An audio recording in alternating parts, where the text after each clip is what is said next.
এবং গোটা বাংলাদেশের মানুষেরই চোখ গোপালগঞ্জে। আমি শুরুতেই বলে রাখি, গোপালগঞ্জে যেটা হলো তার চেয়ে বড় কথা, গত জুলাই অভ্যুত্থানের সামনের সারিতে থাকা কিছু নাম যারা আজকে গোপালগঞ্জে নানাভাবে আক্রান্ত। নাহিদ, সার্জিস, হাসনাত, যারা, পাটোয়ারি, আক্তার, এদের উপরে যে আক্রমণ সেটার আমি নিন্দা জানাই। এবং আরো বলে রাখা ভালো, ওই অভ্যুত্থানে, ওই আন্দোলন সংগ্রামে তাদের ভূমিকার জন্য আমার তাদের প্রতি শ্রদ্ধা, ভালোবাসার কোনো কমতি নেই। যারা সেই সময় আমার কথা শুনেছেন অভ্যুত্থানের পূর্বে বা অভ্যুত্থানকালীন সময়ে বা অভ্যুত্থানোত্তর পরিস্থিতিতে, নিঃসন্দেহে যেমন আমি শুনেছি, দেখিনি, একজন সাংবাদিক যিনি একসময় মানবজমিন পত্রিকায় কাজ করতেন, তিনি প্রায়শই আমাকে নিয়ে সোশ্যাল মিডিয়াতে পোস্ট দেন। তিনি আমাকে বা মাসুদ কামালকে নিয়ে লিখেছেন যে আমরা জানি বা আমরা হয়তো বলবো যে এদের গোপালগঞ্জে যাওয়া ঠিক হয়নি। আগেই তিনি বলেছেন, আমরা কিছু বলবার আগে। আমি জানি না মাসুদ কামাল এর মধ্যে কথা বলেছেন কিনা। এমন হয় তার রিডিং একটু ভুল আছে। প্রথম কথা হচ্ছে, কাউকে ট্রল করা, কারো পেছনে লেগে থাকার প্রবণতাটা বাদ দেওয়া উচিত, যদিও এতে আমার কিছুই যায় আসে না। ইউজুয়ালি আমি এসব বিষয় খুব একটা কেয়ার করিও না। যে কথা বলছিলাম যে ওই আন্দোলনের ওই নেতাদের প্রতি আমাদের শ্রদ্ধা, ভালোবাসা, কৃতজ্ঞতা সবটাই আছে, সহানুভূতিটাও আছে, এখনো আছে। এবং আমি মনে করি তাদের যে অবদান, সেই অবদানের জন্যে তাদেরকে রক্ষা করা, সুরক্ষা দেয়া, এটা আমাদের সবার দায়িত্ব। রাষ্ট্রের তো দায়িত্ব, আমাদেরও দায়িত্ব। যেমন 1971 সালে যারা আমাদের দেশটা স্বাধীন করেছে, তাদেরকে রক্ষা করা, তাদেরকে সুবিধে দেয়া, তাদের জীবনকে সহজ করে তোলার দায়িত্বটা আমাদের ছিল। 54 বছরে কিছু পারা গেছে, অনেক কিছু পারা যায়নি। এরপরে বিভিন্ন সময়ে রাষ্ট্রের জন্য জনগণের পাশে যারা দাঁড়িয়েছেন, ত্যাগ স্বীকার করেছেন, অনেকে রাষ্ট্রীয় বা সরকারি দায়িত্ব পালন করতে গিয়ে, যেমন ধরেন পুলিশ, সেনাবাহিনীর বা সশস্ত্র বাহিনীর সদস্য অনেক সময় দেশের জন্য জীবন দেন। তাদের জন্য আমাদের অনেক দায়িত্ব থাকে, কখনো কখনো রাষ্ট্র বা সরকার সেগুলো পালন করে। তো যেটা বলছিলাম যে ওই বৈষম্যবিরোধী ছাত্র আন্দোলনের বা সেই ছাত্র জনতার অভ্যুত্থানের সামনে থাকা এদের প্রতি আমাদের ভালোবাসা, এদেরকে রক্ষা করা আমাদের দায়িত্ব। গোপালগঞ্জে যেটা হয়েছে সেটা অনাকাঙ্ক্ষিত এবং আমরা কেউই সেটাকে সমর্থন করি না। তবে এদের কথা যখন বলি, এই নাহিদ, সার্জিস, হাসনাত, পাটোয়ারি বা আক্তার কিংবা আসিফ, মাহফুজ, তাদের কথা আমরা যখন বলি, আলোচনা করি, একটা বিষয় কিন্তু আমাদেরকে মাথায় রাখতে হবে।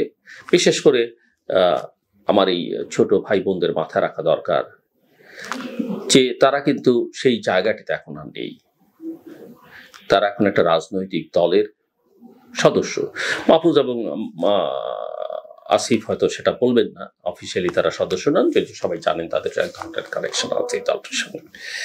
এবং আপনি যখন রাজনৈতিক দল করবেন, কোন রাজনৈতিক দলের সমর্থক হবেন, তখন কিন্তু আপনার প্রতিপক্ষ থাকবে, ভিন্ন মত থাকবে, এটাই স্বাভাবিক। 1971 সালের মুক্তিযুদ্ধে যারা অবদান রেখেছেন, মুক্তিযুদ্ধোত্তর বাংলাদেশে, তাদের কেউ কেউ তো দেশের বিরুদ্ধে দাঁড়িয়েছেন, জনগণের বিপক্ষে কাজ করেছেন, এবং মানুষ তাদেরকে সবসময় যে সম্মান দিয়েছে তা না, অসম্মানও করেছে, যেগুলো অনেক কিছু অপ্রীতিকর ঘটনা ঘটেছে, যেগুলো হয়তো সমর্থনযোগ্য নয়, কিন্তু বাস্তবতা হচ্ছে মানুষের ক্ষোভের কাছে অনেক সময় অনেক কিছু পরাস্ত হয়, এবং সেটা আমরা বিভিন্ন সময় দেখেছি।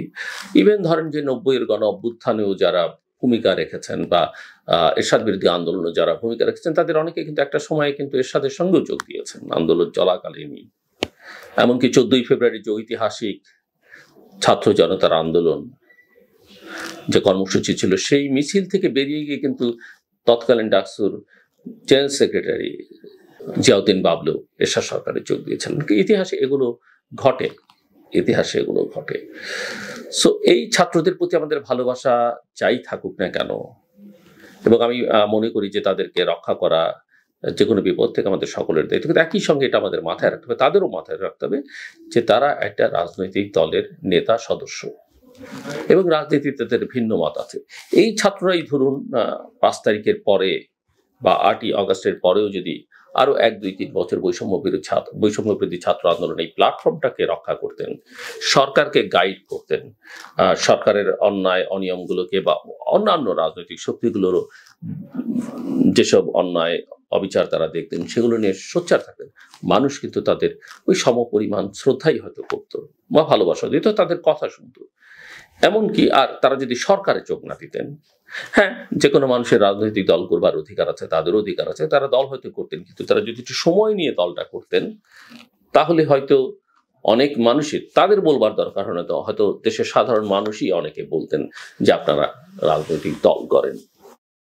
আমি মনে করি যে সেই অপরচুনিটি তারা নষ্ট করেছে। শুধু তাই নয়, তারা শুধু আওয়ামী লীগ শেখ হাসিনার বিরুদ্ধাচরণই করেনি, তারা এমন একটা পর্যায়ে, এমন একটা ভূমিকায় অবতীর্ণ হয়েছে যেখানে মনে হয়েছে যারা তারা আরেকটা শক্তি, আরেকটা বড় রাজনৈতিক দল বিএনপির নেতা তারেক রহমান, বেগম জিয়া, তাদেরকেও মাইনাস করবার প্রক্রিয়ার মধ্যে ঢুকে পড়েছেন। এবং এদের প্রায় সবারই বডি ল্যাঙ্গুয়েজ, কথাবার্তায়, যেমন ফ্যাসিবাদকে আমরা শেখ হাসিনার সময় দেখেছি, স্বৈরতন্ত্রকে দেখেছি, তাদের যে ভাষা, তাদের যে বডি ল্যাঙ্গুয়েজ, তার একটা প্রতিচ্ছবি কিন্তু এদের অনেকের মধ্যে আমরা দেখেছি। এটা হবে, এটা করতে যাওয়া যাবে না, একে বাংলাদেশের মাটিতে ঠাঁই দেয়া যাবে না, একে রাজনীতি করতে দেয়া যাবে না, এগুলো গণতন্ত্রের ভাষা নয়, এগুলো রাজনীতির ভাষা নয়। এটা আওয়ামী লীগ করেছে, বিএনপি জামাতের বিরুদ্ধে অনেক কথা বলেছে, শেষ পর্যায়ে সে জামাতকে নিষিদ্ধ করেছে চেষ্টা একটা অফিসিয়াল অর্ডারে। কিন্তু রাজনীতিতে আসলে এগুলো কাজ দেয় না। রাজনীতিতে ভালো শক্তি থাকে, অশুভ শক্তি থাকে, খারাপ শক্তি থাকে। গণতান্ত্রিক প্রক্রিয়ায় জনগণ আসলে সিদ্ধান্ত নেবে কাকে সে গ্রহণ করবে, কাকে গ্রহণ করবে না। আর কেউ যদি একেবারে টেরোরিস্ট হিসেবে আবির্ভূত হয়ে যান, টেরোরিস্ট সংগঠন হয়, সেটা হয়তো আইনি প্রক্রিয়াটা তার সমাধান করা যেতে পারে, কোনো কোনো দেশ সেটা করেছে। কিন্তু মূল কথা হচ্ছে আইন কানুন কোর্ট দিয়ে কারো রাজনীতি নিষিদ্ধ করা যায় না, কারো রাজনীতি বন্ধ করা যায় না। এই যে এনসিপি নেতারা গোপালগঞ্জে গেলেন, আমরা জানি যে গোপালগঞ্জ শেখ মুজিবুর রহমানের জন্মস্থান, যিনি বাংলাদেশের স্বাধীনতা সংগ্রামের প্রধান পুরুষ। শুনতে কারো ভালো লাগতেও পারে, কারো নাও লাগতে পারে, কিন্তু এটাই বাস্তবতা যে শেখ মুজিব হচ্ছে বাংলাদেশের স্বাধীনতা সংগ্রামের, মুক্তিযুদ্ধের অবিচ্ছেদ্য নাম। একইভাবে জিয়াউর রহমান বাংলাদেশের স্বাধীনতা যুদ্ধের সঙ্গে অঙ্গাঙ্গিভাবে তারও নাম। বাংলাদেশের যে মুক্তিযোদ্ধার নাম সবার আগে দিতে হবে, বলতে হবে, সেটা জিয়াউর রহমান। সশস্ত্র যুদ্ধে নেতৃত্ব দিয়েছেন, স্বাধীনতার ঘোষণা দিয়েছেন, প্রথমে নিজে, পরে বঙ্গবন্ধুর পক্ষে, এবং বাংলাদেশের স্বাধীনোত্তর বাংলাদেশে বহুদলীয় গণতন্ত্রকে ফিরিয়ে আনবার ক্ষেত্রে ভূমিকা পালন তিনি করেছেন। স্বাধীনতার ঘোষণা, একটি সেক্টর কমান্ডার, একটি ফোর্সের অধিনায়ক, মাত্র যুদ্ধের সময় 3টা ফোর্স ছিল, এবং পরে সেনাবাহিনীর উপপ্রধান, পরে সেনাপ্রধান, রাষ্ট্রপতি, দেশের গুরুত্বপূর্ণ দায়িত্ব তিনি পালন করছেন। সো এই দুটো নামকে অস্বীকার করে এবং তাদের অনুসারীদের, যে রাজনৈতিক অনুসারীরা আছে, তাদেরকে মাইনাস করে দিয়ে বাংলাদেশে কেউ যদি মনে করেন যে তারা রাজনৈতিক শক্তি হিসেবে আবির্ভূত হবেন, সেটা এখন পর্যন্ত আমার কাছে মনে হয় যে বাস্তব চিন্তা না। হ্যাঁ, আপনি রাজনীতি করতে পারেন, কিন্তু সেটা দীর্ঘ সময়ের মধ্যে তাদেরকে রাজনৈতিক প্রক্রিয়া আপনাকে যদি ইলিমিনেট করতে, সেটা রাজনৈতিক প্রক্রিয়া জনগণের মন থেকে তাদের মুছে ফেলতে হবে, এবং কাজটা খুব কঠিন, এবং তার জন্য অনেক শক্ত রাজনৈতিক আদর্শ থাকতে হবে। শুধু রাজনৈতিক আদর্শ, অভ্যুত্থান করলাম, স্বৈরাচারের বিরুদ্ধে আমরা ভূমিকা রেখে, সেটা বললে হবে না। আপনি নিজে স্বৈরাচারী হয়ে উঠছেন কিনা সেটাও কিন্তু মানুষ দেখছে। আপনি দুর্নীতির বিরুদ্ধে বলেছেন, আপনি নিজে দুর্নীতির সঙ্গে যুক্ত কিনা সেটাও কিন্তু মানুষ দেখছে, এবং মানুষ কিন্তু দেখেছে গত 11 মাসে অনেকের বিরুদ্ধে। এটা বিএনপির বিরুদ্ধে আছে, এনসিপির বিরুদ্ধেও আছে। এই যে চাঁদাবাজি, দখল, বিশেষ করে এনসিপিকে তো অনেকে ক্ষমতাসীন দলই মনে করে। প্রমোশন, বদলি, বাণিজ্য, নিয়োগ বাণিজ্য, টেন্ডার প্রক্রিয়ার সঙ্গে এনসিপি এই দায় এড়াতে পারে না। এমনকি কোনো কোনো ক্ষেত্রে ততটা না হলেও জামাতের নাম এসছে। জামাতের পলিটিক্স একটু ডিফারেন্ট টাইপের পলিটিক্স, এবং তারা খেলাটা অন্যভাবে খেলে, অন্যদের মতো, অন্যান্য রাজনৈতিক দলগুলোর মতো স্বাভাবিক খেলা তারা খেলছে না। সো আমি যেটা মনে করি যে এনসিপির সারা দেশে তাদের কর্মসূচি তারা নিয়েছেন, খুব ভালো কথা, এখানে দুটো বিষয় তাদের মাথায় রাখা উচিত ছিল যে তারা যখন রাজনৈতিক দল করেছেন, সারা দেশের ছাত্র সমাজ কিন্তু তাদের সঙ্গে আসলে আর এখন আর নেই। ছাত্রদের একটা বড় অংশ ক্লাসে চলে গেছে, তাদের সঙ্গে সেই পাবলিক ইউনিভার্সিটির অন্যান্য বিশ্ববিদ্যালয়ের সমন্বয়করা এখন নেই, প্রাইভেট ইউনিভার্সিটি তো নেই, কলেজ স্কুল মাদ্রাসা বাদই দিলাম। কোটি কোটি ছাত্রের তারা মাত্র হাতে গোনা কয়েকজন, এবং তাদের সঙ্গে থাকা অনেকে তাদের থেকে বেরিয়ে গেছে, এবং এমনকি উম্মে ফাতেমার মতো স্টলওয়ার্ডস তাদের দল থেকে বেরিয়ে গেছে, অনেকে তাদের সঙ্গে যুক্তি হননি। সো তারা যখন এই দলকে ওই দলকে নিষিদ্ধ করতে হবে, একে বন্ধ করতে হবে, একে বিতাড়িত করতে হবে, এই কথা বলে রাজনীতি করেন, তখন প্রতিকূল অবস্থাটার কথা তাদের মাথায় রাখতে হবে। তাদের মাথায় রাখা উচিত ছিল যে অভ্যুত্থানের পরিস্থিতি গোপালগঞ্জে শেখ হাসিনার পক্ষে রাতের আলোয় কিন্তু মিছিল করা হয়েছে, সংখ্যায় হয়তো তারা সেই সময় সেখানে সেনাবাহিনীর গাড়িতে আক্রমণ করেছে। অধ্যত্বপূর্ণ কাজ, নিন্দনীয় কাজ, শাস্তিযোগ্য কাজ, কিন্তু সেটা তারা করেছে। তো কেউ যদি মনে করে থাকেন যে আমরা 32 নম্বর ভেঙেছি, বা কেউ যদি এই আওয়াজ তুলে থাকেন যে আমরা টুঙ্গিপাড়াও নিশ্চিহ্ন করে দেব, টুঙ্গিপাড়ায় কিন্তু বাংলাদেশের মানুষই থাকে, সেখানে কেবলমাত্র শেখ মুজিবুর রহমানের সমাধি, এটা ভাবলে হবে না। সেখানে বাংলাদেশের মানুষ থাকে। হ্যাঁ, তারা অনেকেই আওয়ামী লীগ করেন, অন্যান্য পার্টিও করেন, কিন্তু পার্টি করা, রাজনীতি করা কোনো অপরাধ নয়। সেটা যদি অপরাধ হয় তাহলে এনসিপি করা অপরাধ। কে অধিকার দিয়েছিল এনসিপি করবার জন্য আপনাদেরকে? আপনারা কি বলেছিলেন জুলাই আগস্টের সময় যে আপনারা রাজনৈতিক দল করবেন, শেখ হাসিনাকে সরিয়ে আপনারা ক্ষমতায় যাবেন, কিন্তু গেছেন তো। সো আমি মনে করি যে গোপালগঞ্জে যাবার ব্যাপারে, তাদের এই কর্মসূচির ব্যাপারে ভেবে চিন্তে নেওয়া উচিত ছিল।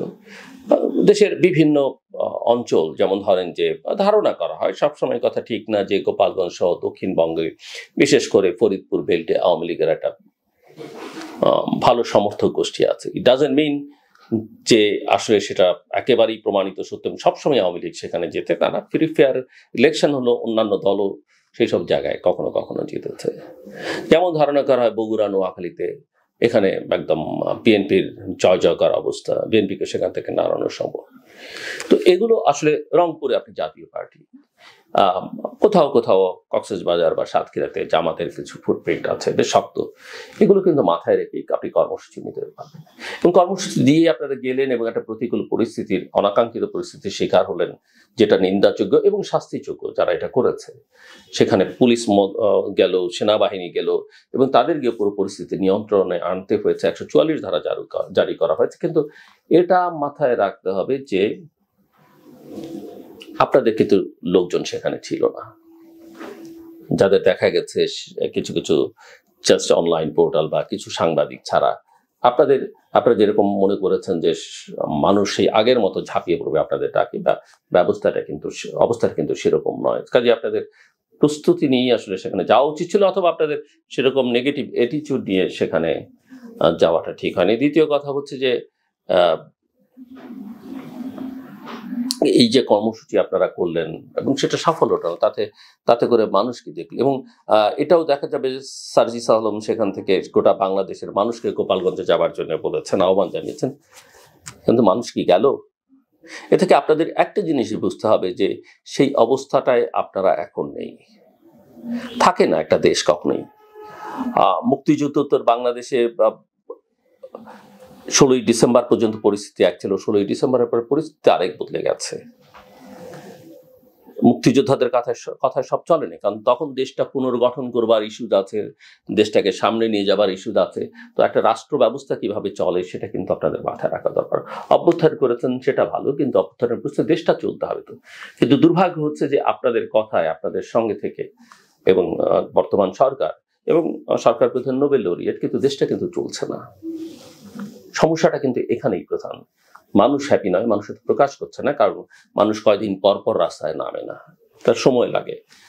ইতিমধ্যেই মানুষ জুলাই আগস্টে 2024 এক্সস্টে প্রচুর মানুষ রক্ত দিয়েছে, ত্যাগ স্বীকার করেছে, তার আগের 15 বছরের সাফারিংস আছে। বিএনপি নেতারাও দেখলাম আমরা আপনাদের নিন্দা জানিয়েছি, কিন্তু গত কয়েকদিনে বিএনপির বিরুদ্ধে আপনারা কি পরিমাণ মিছিল, কত বাজে ভাষায় আপনারা তারেক রহমানকে আক্রমণ করেছেন, কত বাজে ভাষায় আপনারা জামাত মিলে বিএনপির বিরুদ্ধে কথা বলেছেন। সো আপনারা যাদেরকে মিত্র ভেবেছেন তাদের শক্তি জনসমর্থন কি আছে সেটা হয়তো আপনারা অনুধাবন করতে ব্যর্থ হয়েছেন, অথবা তাদের সঙ্গে আপনাদের পূর্বেরই কোনো সম্পর্ক ছিল বা এখনো সেই সম্পর্কটা আছে, কিন্তু এই সম্পর্ক দিয়ে হয়তো আপনি রাজনীতি করতে পারবেন, কিন্তু আপনি যদি মনে করেন যে আওয়ামী লীগ বা বিএনপিকে মাইনাস করে ফেলবেন, সেটা বাংলাদেশে নিকট ভবিষ্যতে হবার কোনো সুযোগ আছে বলে আমি মনে করি না। এবং বিএনপির বিরুদ্ধে চাঁদাবাজি বা অন্যান্য অভিযোগ তুলে তাদেরকে ইলিমিনেট করবার যে চেষ্টা, সেটাও আপনারা খুব একটা সফল হবেন না, বরং আগামী দিনে স্বাধীনতা বিরোধী শক্তি বা যারা বাংলাদেশের স্বাধীনতার বিপক্ষে এবং বাংলাদেশকে একটা অন্ধকার যুগে নিয়ে যেতে চায়, যারা বাংলাদেশের মূল আকাঙ্ক্ষা যে ধরনের বাংলাদেশের মানুষ চায় তার বিপরীতে একটা অন্য ধরনের বাংলাদেশ তৈরি করবার চেষ্টা করছে, সেখানে মানুষ দরকার পড়লে অস্বাভাবিক নয় যে সেই পতিত স্বৈরাচার আর বিএনপি কিন্তু এক হয়ে যেতে পারে গণতন্ত্রের স্বার্থে, দেশের স্বার্থে।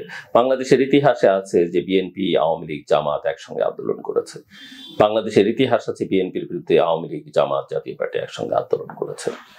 জামাতকে তো সবাই স্বাধীনতা বিরোধী শক্তি পাবে। কাজে আমি জামাতের রাজনীতি নিষিদ্ধ করবার বিপক্ষে তখনও কথা বলেছি। আমি এখনো মনে করি ৭১ তাদের অবস্থান, রাজনৈতিক অবস্থান, নিশ্চয়ই তারা গণহত্যার সঙ্গে যুক্ত ছিল। তাদের কর্মী সমর্থকরা, আলবদর, আল শামস, রাজাকার বাহিনীতে যারা ছিলেন, তারা সেই গণহত্যায় সহযোগিতা করেছেন, ধর্ষণ, নিপীড়নে, অগ্নিসংযোগে সহায়তা করেছেন। কিন্তু তারপরও তারা তাদের রাজনীতি দিয়ে যদি মানুষের উপর আস্থা নিতে পারে, let them do that. Awami লীগের ক্ষেত্রে আমি একই কথা বলবো।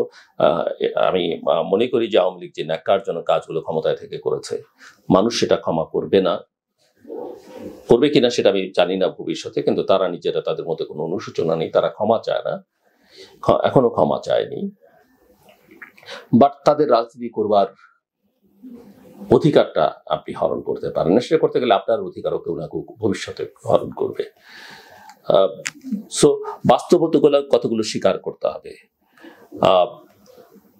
ভারতের বিরুদ্ধে আমরা যথেষ্ট পরিমাণে ক্রিটিক্যাল, অভ্যন্তরীণ রাজনীতির হস্তক্ষেপের জন্য অন্যান্য অনেক সমস্যা তাদের সঙ্গে আমাদের রয়েছে, সেগুলো সমাধান করতে হবে। এবং তারা অনেক অন্যায্য কাজ আমাদের সঙ্গে করেছে, কিন্তু প্রতিবেশী হিসেবে তাকে তো আপনি অস্বীকার করতে পারেন না। সো আপনার তার সঙ্গে সবসময় এনগেজমেন্টে যেতে হবে। এ কথা বললেই যদি আপনি আমাকে দালাল বানিয়ে দেন, সেটা সুবিবেচনা প্রসূত কাজ হবে না। আপনি করতে পারেন, কিন্তু তাতে করে বাস্তবতা, আপনি যুক্তরাষ্ট্র নিয়ে কথা বলিয়ে আপনি আমাকে সিআই এর দালাল বলবেন না, তাকে ঘৃণা করবেন। যুক্তরাষ্ট্রে এখনো পর্যন্ত বাংলাদেশের সবচেয়ে একক দেশ হিসেবে আমাদের সবচেয়ে বেশি রপ্তানি। আমাদের এখানে ইনভেস্টমেন্ট বলেন, সহযোগিতা বলেন, সেটা তাদের সবচেয়ে বেশি। আমাদের ছেলেমেয়েরা বিদেশে যেতে চাইলেই, পড়তে যেতে চাইলেই যুক্তরাষ্ট্রে যেতে চায়, আপনি এটা অস্বীকার করবেন কিভাবে? কাজেই এইভাবেই আসলে বিবেচনাগুলো করা দরকার। আর তারেক রহমানকে আপনি ছোট করবার চেষ্টা করতে পারেন, তাকে আপনি অনেকে দোষী করতে পারেন, কিন্তু ভাবতে হবে, মাথায় রাখতে হবে যে তিনি এখন বাংলাদেশের সবচেয়ে বড় রাজনৈতিক দলটির নেতৃত্ব দিচ্ছেন, এবং বাংলাদেশের নির্বাচন হলে পারসেপশন যে তিনি হয়তো সম্ভাব্য প্রধানমন্ত্রী বাংলাদেশের। আপনারা নিজেরাও স্বপ্ন দেখতে পারেন, স্বপ্ন দেখতে দোষ নেই। বাস্তবতা হচ্ছে এটা একটা ইতিবাচক দিক যে 2024 অগাস্ট পর্যন্ত বাংলাদেশে শেখ পরিবারের বাইরে বা জিয়া পরিবারের বাইরে কেউ প্রধানমন্ত্রী হবার স্বপ্ন দেখতো না, এখন সেটা দেখতে পাচ্ছে, কেউ বলতে পারছে, অ্যাটলিস্ট বলতে পারছে, সেটা একটা নিঃসন্দেহে ইতিবাচক দিক। সো আমি দেখছি যে সামনে জটিলতাগুলো তো বারবার একটা চেষ্টা হচ্ছে, জুলাই সনদ বা ন্যাশনাল চার্টার, এগুলো নিয়ে নানান জন নানান কথা বলছেন। আর এই যে বিএনপিকে বা আওয়ামী লীগকে একেবারে ইলিমিনেট করবার চেষ্টা, এগুলো কোনো সুফল বয়ে আনবে না, বরং আপনাদের যে সম্ভাবনা ছিল সেই সম্ভাবনাগুলোকে আমার মনে হয় যে আপনারা নিজেরাই নষ্ট করছেন। আর বাংলাদেশের কথা বিবেচনা করলে, স্বার্থ বিবেচনা করলে বাংলাদেশ একটা বড় ঝুঁকির মধ্যে ধীরে ধীরে ঢুকে পড়ছে, এবং এর থেকে পরিত্রাণের একটাই উপায়, এটা নিয়ে আমাকে আপনি ট্রল করতে পারেন, অনেক কিছু বলতে পারেন, নির্বাচনের কোনো বিকল্প নেই। ফেব্রুয়ারিতে অনেক দূরের কথা। আর বিএনপি নেতাদের বোধহয় এখন একটু শিক্ষা হওয়া উচিত। আমি যখন বলেছিলাম জুন লন্ডন বৈঠকের পরে যে বিএনপি ট্র্যাক, তারা দেখছিলাম আকাশে ভাসছে আর সোশ্যাল মিডিয়াতে তাদের আলহামদুলিল্লাহ এটা বলে যে আনন্দ উল্লাস। কিন্তু আমি বলেছিলাম যে আসলে বিএনপি ট্র্যাপড, এবং বিএনপি নেতারা সেদিন সেটা উপলব্ধি করতে পারেননি যে তারা কিছুটা ভুল রাজনীতি করছেন, এবং আজকে মনে হয় তারা বুঝতে পারছেন যে তারা আসলেই ভুল পথে, এবং তারা যে পথে হেঁটেছেন সেই পথে ফেব্রুয়ারিতে নির্বাচন তো দূরের কথা, এপ্রিল, মে, জুন, জুলাই, আগস্ট 2026, 27, 28 হয় কিনা সন্দেহ। নির্বাচনটা করতে হলে বাংলাদেশে সার্বিক পরিস্থিতি বিবেচনা করে, দেশীয়, আঞ্চলিক ও আন্তর্জাতিক পরিস্থিতি বিবেচনা করে ডিসেম্বর 25 এর মধ্যে করতে হবে। নির্বাচনের প্রস্তুতি নিতে 3 মাসের বেশি লাগবার কথা না। যদি কোনো নির্বাচন কমিশন সেটা নিতে না পারে, আমি মনে করি তাদের সেটা অক্ষমতা বা অদক্ষতা, অযোগ্যতা। আমার বিশ্বাস এই নির্বাচন কমিশন সেটা করতে পারবে। আমি মনে করি নির্বাচনের তারিখ ঘোষণার মাত্র পুলিশ প্রশাসন, যাদেরকে এখন অনেক বেশি ইনঅ্যাক্টিভ মনে হচ্ছে বা প্রোঅ্যাক্টিভ না, কোনো কোনো ক্ষেত্রে রিঅ্যাক্টিভ মনে হচ্ছে, তারা অ্যাক্টিভ হয়ে যাবে। জুডিশিয়ারি যথাযথ ভূমিকা পালন করবে, আর্ম ফোর্সেস যথাযথ ভূমিকা পালন করবে, এবং বাংলাদেশে যে চরম বিশৃঙ্খলা এখন দেখা যাচ্ছে, যে অনিশ্চয়তা দেখা যাচ্ছে অর্থনীতি, সমাজ, রাষ্ট্রে, সেগুলো আর থাকবে না। দ্রুত নির্বাচন, যত দ্রুত নির্বাচন সবাই মিলে চাওয়া উচিত। কেউ যদি মনে করে থাকে নির্বাচন বিলম্বিত হলে তারা লাভবান হবে, আমি সেটা মনে করি না। এনসিপির কোনো লাভবান হওয়ার আমি কোনো সুযোগ দিই না, যদি না তারা জামাতের সঙ্গে নিজেদের একাকার করে ফেলেন বা তারা জামাতের বি টিম হিসেবে থাকেন।